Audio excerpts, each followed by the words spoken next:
നമസ്കാരം. പത്തനംതിട്ട ജില്ലയിലെ Kalanjoor government higher secondary school Manorama Nallapadam പദ്ധതിയുടെ ആഭിമുഖ്യത്തിൽ തയ്യാറാക്കിയ സമക്ഷം ഷോർട്ട് ഫിലിമിന് എൻ്റെ എല്ലാവിധ ആശംസകളും.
എന്താ ശ്രീകുട്ട മോൻ മാറിയിരിക്കുന്നത്? മോൻ വരുന്നില്ലേ വെള്ളം ഒഴിക്കാൻ? ഞാൻ വരുന്നില്ല, എനിക്ക് സ്കൂളിൽ പഠിക്കണ്ട. ഇത് അപ്പുമാഷ് ഉണ്ടാക്കിയ സ്കൂളാ. എനിക്ക് വേറെ സ്കൂളിൽ പോണം. വേറെ സ്കൂളിൽ പോകാനോ? വേറെ സ്കൂളില് എനിക്ക് അപ്പുമാഷ് ഇല്ലാത്ത സ്കൂളിൽ പഠിച്ചാ മതി. അതിന് മാത്രം എന്ത് പറ്റി കുഞ്ഞേ? എനിക്ക് അപ്പുമാഷിനെ ഇഷ്ടല്ല. എല്ലാരും കാണിയ അപ്പുമാഷ് എന്നെ വഴക്ക് പറ. എനിക്കിവിടെ ആരുമില്ല. എന്റെ കൂടെ കളിക്കാൻ ആരും വരില്ല. എന്നെ ഇവിടെ ആർക്കും ഇഷ്ടല്ല.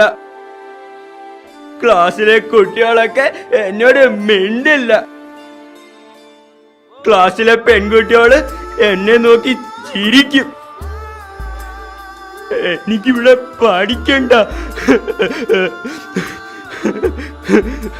അതൊക്കെ പോട്ടെ, അതൊന്നും ഓർത്ത് മോൻ കരയണ്ട കേട്ടോ. മോൻ നല്ല കഴിവുള്ളവനല്ലേ. എനിക്ക് പടം വരയ്ക്കാൻ വലിയ ഇഷ്ടാ. വീട്ടില് ഒരുപാട് പടങ്ങൾ ഞാൻ വരച്ചു വെച്ചിട്ടുണ്ട്. നാളെ വരുമ്പം മോൻ നല്ല ഇഷ്ടമുള്ള ഒരാളിന്റെ പടം വരച്ചിട്ട് വരണം കേട്ടോ. ഇല്ല, ഞാൻ വരില്ല. ഈ അപ്പുമാഷുള്ള സ്കൂളില് ഇനി ഞാൻ വരില്ല. അതൊന്നും സാരമില്ല മോനെ. മോനെ നാളെ അപ്പുമാഷ് ഒന്നും പറയില്ല. കാരണം എന്താണെന്ന് അറിയാമോ? ദൈവത്തിന് കൂടുതൽ ഇഷ്ടം കുഞ്ഞുങ്ങളോടാ. അങ്ങനെയുള്ള കുഞ്ഞുങ്ങളെ വേദനിപ്പിക്കാൻ ദൈവം ആരെയും സമ്മതിക്കില്ല. അതുകൊണ്ട് നാളെ മോൻ ഒരു സർപ്രൈസ് ഉണ്ടാകും, ഉറപ്പ്.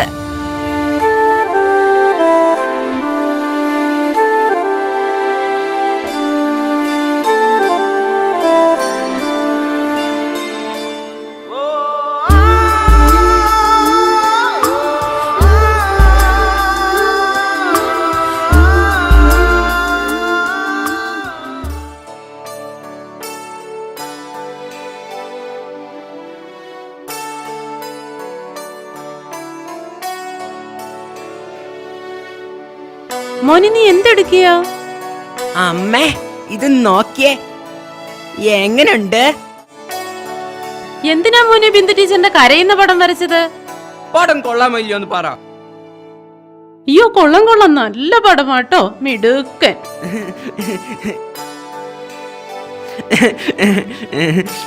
എന്തിനാന്ന് വെച്ചാലേ, ഇടയ്ക്കൊക്കെ ടീച്ചർ എന്നെ കയ്യെ പിടിച്ചിരുന്ന് കരയും. എന്തിനാ അമ്മ അങ്ങനെ കരയുന്നേ?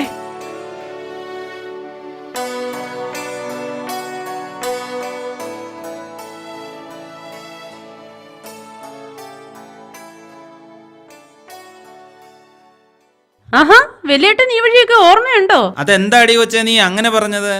കുറച്ചായി വലിയേട്ടൻ ഈ വഴിക്കൊന്നും കാണുന്നില്ല.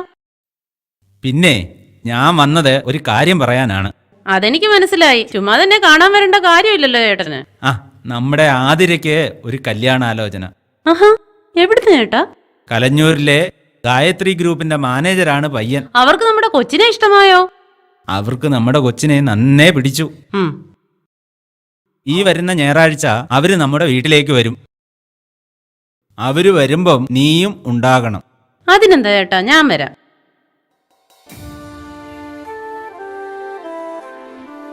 പിന്നെ ഞായറാഴ്ച നീ വരുമ്പോൾ ഒറ്റയ്ക്ക് വന്നാ മതി, ശ്രീകുട്ടനെ കൊണ്ടുവരണ്ട. അവര് നല്ല തറവാട്ടുകാരാ. നമ്മുടെ കുടുംബത്തിൽ ഇങ്ങനെ ഒരെണ്ണം ഉണ്ടെന്ന് അവരറിഞ്ഞ നാണക്കേടാ. എന്റെ കൊച്ചിന് അവിടെ പോയി ജീവിക്കേണ്ടതല്ലേ? എന്റെ കുഞ്ഞ് ശല്യമായൊരിടത്ത് ഞാനും ഒരു ശല്യമായിരിക്കും. ഞാൻ വരുന്നില്ല ചേട്ടാ. നിന്റെ തീരുമാനം ഉറച്ചതാണോ? നാളെ ഒരാവശ്യം വന്നാൽ ഞങ്ങൾ ആരും കൂടെ കാണില്ല. ചേട്ടൻ ആ ഫോട്ടോ കണ്ടോ? ആ മനുഷ്യൻ പോയതിനു ശേഷം വഴിതെറ്റിപ്പോലും ഒരു ബന്ധുവിനെ ഞാൻ ഇവിടെ എങ്ങും കണ്ടിട്ടില്ല. ഇഷ്ടം പോലെ അയക്കൂ. കണ്ടോ, എന്നെ ഒറ്റയ്ക്കാക്കിയിട്ട് പോയിട്ടല്ലേ? ഞാൻ കൂടി പോയാ ഈ ലോകത്ത് നമ്മുടെ മോനിന് പിന്നെ ആരുണ്ട്?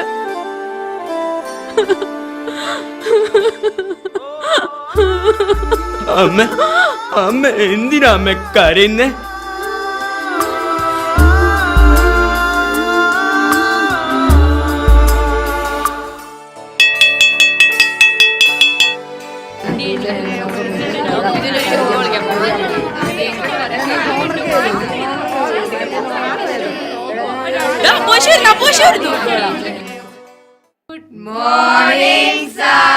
Good morning. സിറോൺ എല്ലാവരും ഇന്നലത്തെ ഹോംവർക്ക് ചെയ്ത് കാണുമല്ലോ. ഓക്കെ, ബുക്ക് എടുക്കാം. ബുക്ക് എടുത്താട്ടെ.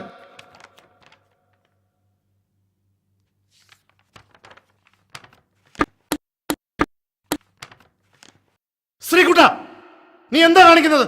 ഡെസ്കിൽ കുത്തി വരയ്ക്കാൻ പാടില്ല. ഞാൻ ഇനിയും വരയ്ക്കും. വരച്ചാൽ നല്ല ചുട്ട അടി ഞാൻ തരും. അല്ല പിന്നെ ഞാൻ പോവാ.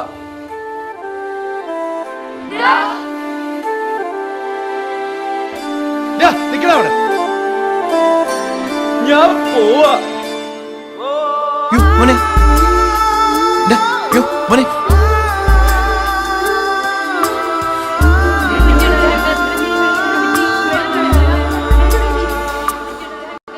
ആരാ? ഞാനിവിടെ പുതിയ അപ്പോയിന്റ്മെന്റാ, HSA ഇംഗ്ലീഷ്. ഓ ശരി ശരി. സാറേ, ആ കുട്ടി എന്ത് ചെയ്യാനാ? അതൊരു ഐഡി കുട്ടിയാ. ഇടയ്ക്കിടയ്ക്ക് ഇങ്ങനെയാ. വിദ്യാഭ്യാസ വകുപ്പിന്റെ പുതിയ കുറെ പരിഷ്കാരങ്ങളെ എല്ലാവരെയും ഒരുമിച്ചിരുത്തി പഠിപ്പിക്കണം. എന്നും ക്ലാസ്സിൽ പ്രശ്നങ്ങളാ. ഇടയ്ക്കിടയ്ക്ക് ഇങ്ങനെ പുറത്തു പോകും. പിന്നെ നമ്മൾ വിളിച്ചു കൊണ്ടുവന്ന് അകത്ത് കയറ്റി പഠിപ്പിക്കണം. എന്ത് ചെയ്യാനാ മാഷെ? അതൊക്കെ പോട്ടെ, മാഷെ എവിടുന്നാ? സാറേ, പാലക്കാടിനടുത്ത് ഒലവക്കോടാണ് എന്റെ വീട്. ഇതെന്റെ ആദ്യ നിയമനമാണ്. എന്റെ പേര് ജോർജ് വർഗീസ്. ജീവി എന്ന് വിളിക്കും. ഞാൻ ഇവിടുത്തെ കണക്കുവാദ്യാരാ. സ്നേഹമുള്ളവരെന്നെ അപ്പുമാഷെ എന്ന് വിളിക്കും. എന്നാ ഞാനും അപ്പമാഷ എന്ന് വിളിക്കാം.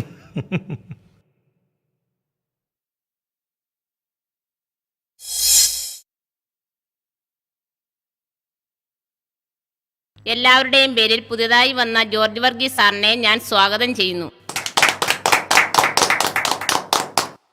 ഇനി മറ്റെന്തെങ്കിലും ചർച്ച ചെയ്യാനുണ്ടോ? എനിക്ക് ഒരു കാര്യം പറയാനുണ്ട്. ഇനി ഫൈനൽ എക്സാമിനേഷന് വളരെ കുറച്ച് സമയം മാത്രമേ ഉള്ളൂ. 100% റിസൾട്ടാണ് നമ്മുടെ ലക്ഷ്യമെങ്കിൽ ഈ മിക്സഡ് കുട്ടികളെ, അതായത് നമ്മുടെ IED കുട്ടികളെ ഒരുമിച്ചിരുത്തി പഠിപ്പിക്കുന്ന സമ്പ്രദായം നമ്മുടെ സ്കൂളിലെങ്കിലും ഒഴിവാക്കണം. അത് വളരെ വലിയ ശല്യമാണ് ക്ലാസ്സുകളിൽ ഉണ്ടാക്കുന്നത്. പോർഷൻ തീർക്കാൻ കഴിയുന്നില്ല. അതുമാത്രമല്ല, എലൈറ്റ് ഗ്രൂപ്പിലെ കുട്ടികൾക്ക് അത് വളരെ ബുദ്ധിമുട്ടാണ്. അതുകൊണ്ട് മാത്രമാണ് ഈ സ്റ്റാഫ് മീറ്റിംഗിൽ ഞാനിത് സൂചിപ്പിക്കുന്നത്. സാറ് പറഞ്ഞ അഭിപ്രായത്തോട് യോജിക്കാൻ എനിക്ക് പറ്റില്ല. അവരും പഠിക്കാനാണ് വരുന്നത്. ഗുരു എന്ന വാക്കിന്റെ അർത്ഥം ഇരുളിൽ നിന്ന് വെളിച്ചത്തിലേക്ക് നയിക്കുന്നവൻ എന്നാണ്. വലിയ തത്വം പറയാനൊന്നും ഞാനില്ല ടീച്ചറെ. ഇന്നും ടീച്ചർ കണ്ടതാണ് ശ്രീകുട്ടൻ എന്നോട് കാണിച്ചത്. നമുക്കാകെ കിട്ടുന്നത് 40-45 മിനിറ്റ് സമയമാണ്. പോർഷൻ മൊത്തം തീർക്കാനായി ബുദ്ധിമുട്ടാണ്. അതുകൊണ്ടാണ് ഞാനിത് പറയുന്നത്. നമ്മൾ എന്ത് തീരുമാനമെടുക്കണം? അതിപ്പോ ടീച്ചറെ, നമുക്ക് ഒരുപാട് സ്ഥലങ്ങളൊക്കെ ഉണ്ടല്ലോ. കുട്ടികൾ അവിടെ കപ്പയൊക്കെ നട്ട് നടക്കട്ടെ. നമുക്ക് അവർക്ക് വേണമെങ്കിൽ പ്രത്യേക ക്ലാസും കൊടുക്കാം. ടീച്ചറെ, IED കുട്ടികളെ പഠിപ്പിക്കണമെങ്കിൽ അതിന് പ്രത്യേക പരിശീലനം ലഭിച്ച അധ്യാപകരെ സർക്കാർ തന്നെ എല്ലാ സ്കൂളുകളിലും നിയമിക്കണം. സോ നമ്മുടെ സ്കൂളിന് 100% വിജയം ലഭിക്കണമെന്നുണ്ടെങ്കിൽ ഇതേ ഒരു മാർഗമുള്ളൂ. ശിലായുഗത്തെ നമുക്ക് രണ്ടായി തരംതിരിക്കാം. ഒന്ന് പ്രാചീന ശിലായുഗം, 2 നവീന ശിലായുഗം. ഈ പ്രാചീന ശിലായുഗം എന്ന് പറയുമ്പോൾ ഈ പഴയ മനുഷ്യൻ കല്ല് ആയുധമാക്കിയ കാലങ്ങൾ.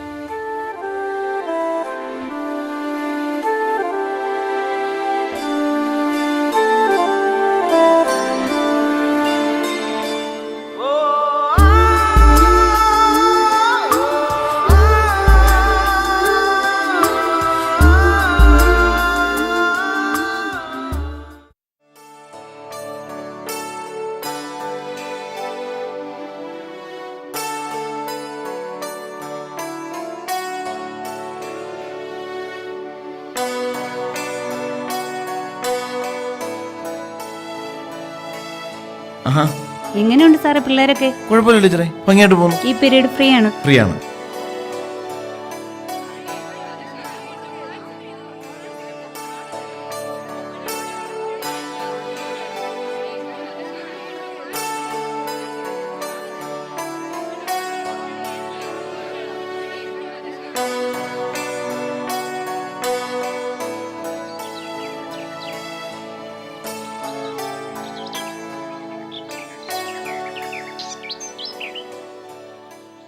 ടീച്ചറെ, ആ സാറേ.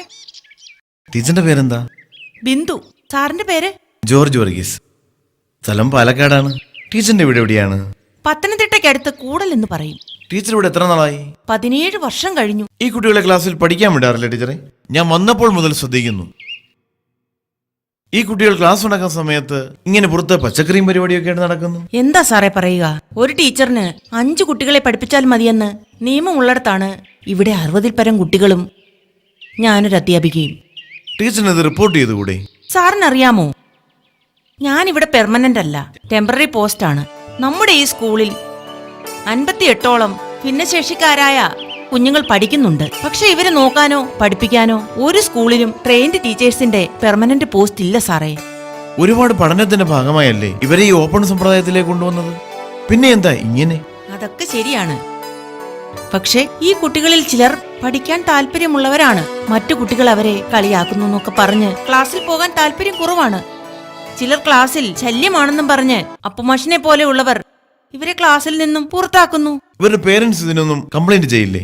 പല കുടുംബങ്ങളും ബ്രോക്കൺ ഫാമിലിയാണ്. ഇവരോട് സഹതാപം കാണിക്കാനല്ലാതെ ഇവരെ ഒന്ന് സപ്പോർട്ട് ചെയ്യാൻ ഇവിടെ ആരും തയ്യാറല്ല. സാർ ആ കുട്ടിയെ കണ്ടോ? അവളുടെ അപ്പൻ ജയിലിലാണ്, അമ്മ മാത്രമേ ഉള്ളൂ. അമ്മ ഒരു ക്യാൻസർ രോഗിയാണ്. അച്ഛൻ ജയിലിലായതുകൊണ്ട് നാട്ടുകാരൊന്നും ആ കുടുംബത്തെ നോക്കില്ല. അവളുടെ അമ്മ കൂടി പോയാൽ പിന്നെ അവളുടെ ജീവിതം എന്തായിരിക്കുമല്ലേ? സർക്കാരിന് ഇതിലൊരു നിലപാടില്ലേ ടീച്ചറെ? ട്രെയിൻഡ് ആയിട്ടുള്ള ടീച്ചേഴ്സിനെങ്കിലും നിയമിക്കാൻ. മന്ത്രിക്ക് നിവേദനമൊക്കെ കൊടുത്തിട്ടുണ്ട്. ഇവരെ നോക്കാൻ പ്രത്യേക പരിശീലനം ലഭിച്ച പെർമനന്റ് ആയിട്ടുള്ള അധ്യാപകരെ നിയമിക്കണമെന്ന്. പക്ഷെ സർക്കാരിന്റെ കാര്യമൊക്കെ അല്ലേ, നടന്നു വരുമ്പം ഒരു സമയമാകും. എന്താണല്ലേ ഓരോരോ അവസ്ഥകൾ. സാറിനറിയാമോ, +2 വരെയൊക്കെ നമ്മൾ ഈ കുട്ടികളെ പഠിപ്പിച്ചു വിടും. പിന്നെ ഇവരുടെ വിദ്യാഭ്യാസ ജീവിതമൊക്കെ ഒരു വഴിയാ സാറേ. ടീച്ചർ നോക്കിക്കൂ, അധികം താമസിയാതെ ഇതിനൊരു മാറ്റം വരും. ടീച്ചർ എന്റെ മനസ്സ് പറയുന്നു എല്ലാം ശരിയാകുമെന്ന്. ഈ ഓപ്പൺ സ്കൂളിൽ വന്ന് മറ്റ് കുട്ടികളുടെ മുൻപിൽ കളിയാക്കപ്പെടുന്നതിനും ഇവരുടെ പ്രശ്നങ്ങൾ മനസ്സിലാക്കി കൈപിടിച്ച് നടത്തുവാനുള്ള അധ്യാപകരുടെ കൃത്യമായ നിയമനത്തിനും ഒരു നല്ല സംവിധാനം ഉണ്ടാകും.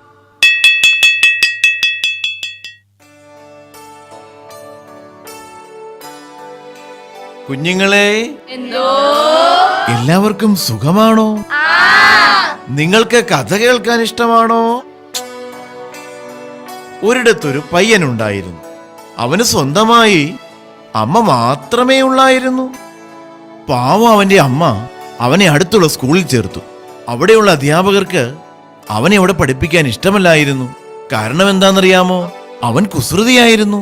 അങ്ങനെയുള്ള അവനെ സ്കൂളിൽ നിന്ന് പുറത്താക്കി. പിന്നെ അവന്റെ അമ്മ അവനെ വീട്ടിലിരുത്തി പഠിപ്പിച്ചു. അവൻ വലിയൊരു ശാസ്ത്രജ്ഞനായി മാറി. അതാരാന്ന് അറിയണോ നിങ്ങൾക്ക്? അദ്ദേഹമാണ് ബൾബ് കണ്ടുപിടിച്ച തോമസ് ആൽവ എഡിസൺ. ജീവിതത്തിൽ നമ്മളും ഒന്നിനെയും പേടിക്കരുത്. കാരണം നമ്മൾ എന്തിനെ പേടിക്കുന്നു അത് നമ്മളെ ഓടിച്ചിട്ട് പേടിപ്പിക്കും. നമ്മളൊക്കെ ജീവിതത്തിൽ എന്തെങ്കിലുമൊക്കെ ആയിത്തീരണം. എന്നാലേ നാളെ ലോകം നമ്മളെ ഓർക്കൂ. അതിനായി നിങ്ങൾ എന്തു ചെയ്യും? ഞാൻ നന്നായിട്ട് പാട്ട് പാടും. ഞാൻ കഥ എഴുതും. ഞാൻ പട്ടുണ്ടാക്കും. ഞാൻ നന്നായിട്ട് പടം വരയ്ക്കല്ലോ. ശ്രീകുട്ടൻ നല്ല കഴിവുള്ളവനാ സാറേ. മോൻ വരച്ച പടം സാറിനെ ഒന്ന് കാണിച്ചേ. ആരുമില്ല സാറേ ഈ ശ്രീകുട്ടനെ കൈപിടിച്ചു കൊണ്ടുപോകാൻ. അപ്പുമാഷ് സമ്മതിക്കുകയുമില്ല. ഈ ശ്രീകുട്ടനുണ്ടല്ലോ, ജില്ലയിൽ പടം വരപ്പിന് 1ാം സ്ഥാനം വാങ്ങിയ കുട്ടിയാ.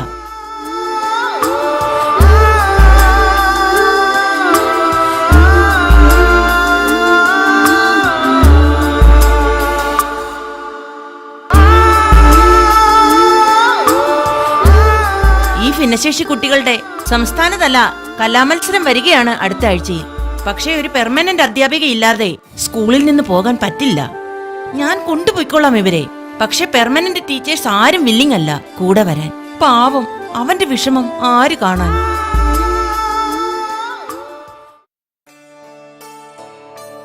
ടീച്ചർ ഇതെങ്ങനെ ചെയ്യുന്നേ? ടീച്ചറെ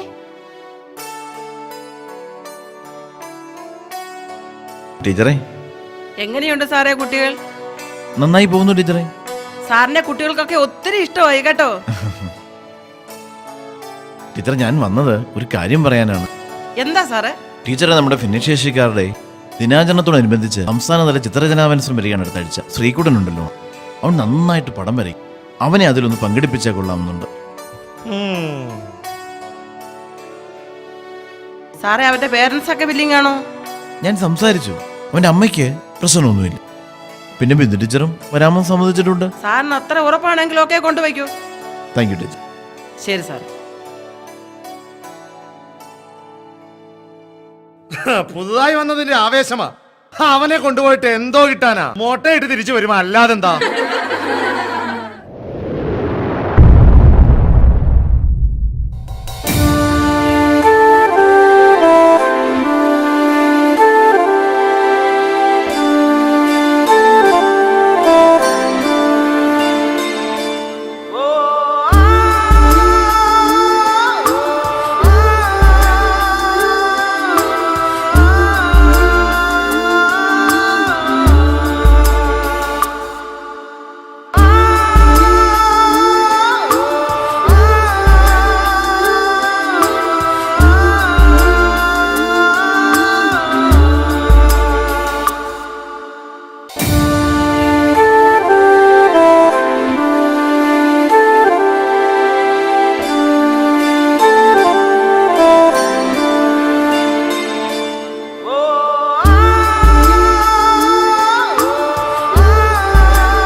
ഈ മക്കൾക്ക് പിന്നിട്ട ദൂരത്തേക്കാൾ ഏറെയാണ് പിന്നിടാനുള്ള ദൂരമെന്ന യാഥാർത്ഥ്യം നാം ഓരോരുത്തരും തിരിച്ചറിയണം.